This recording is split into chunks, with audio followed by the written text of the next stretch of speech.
Bonjour à tous, aujourd'hui nous nous retrouvons pour lire la 3e lettre de Sénèque à Lucilius.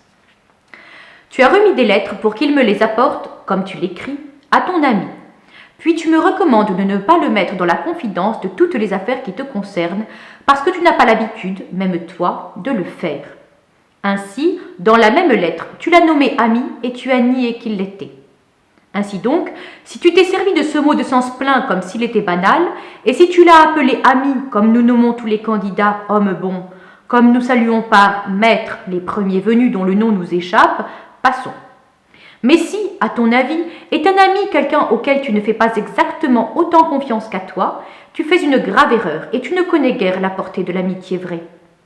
Quant à toi, délibère sur toute chose avec un ami, mais sur lui-même d'abord. Après l'amitié, on doit faire confiance. Avant l'amitié, on doit juger.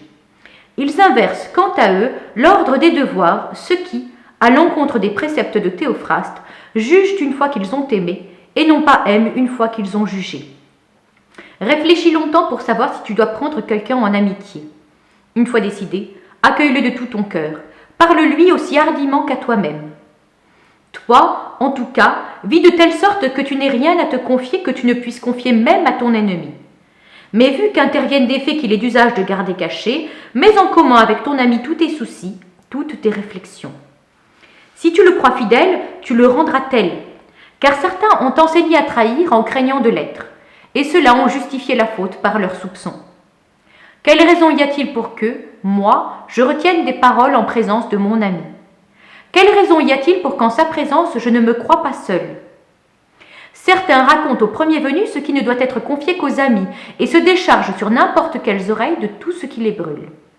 Certains, en revanche, s'effraient de la conscience de ceux qui leur sont même les plus chers et, disposés, s'ils le pouvaient, à ne pas même se fier à eux-mêmes, ils refoulent plus profondément tout secret.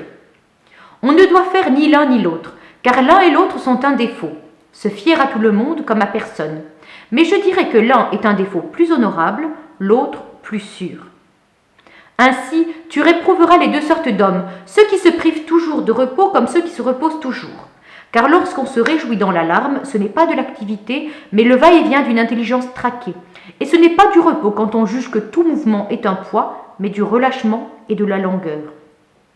C'est pourquoi ce que je lis chez Pomponius sera consigné dans notre âme. Certains se sont si bien réfugiés dans leur cachette qu'ils croient que dans le désordre, ce qui n'est qu'à la lumière. On doit entremêler ces deux états. Quand on se repose, on doit agir, et quand on agit, on doit se reposer. Délibère avec la nature. Elle te dira qu'elle a fait et le jour et la nuit. Porte-toi bien.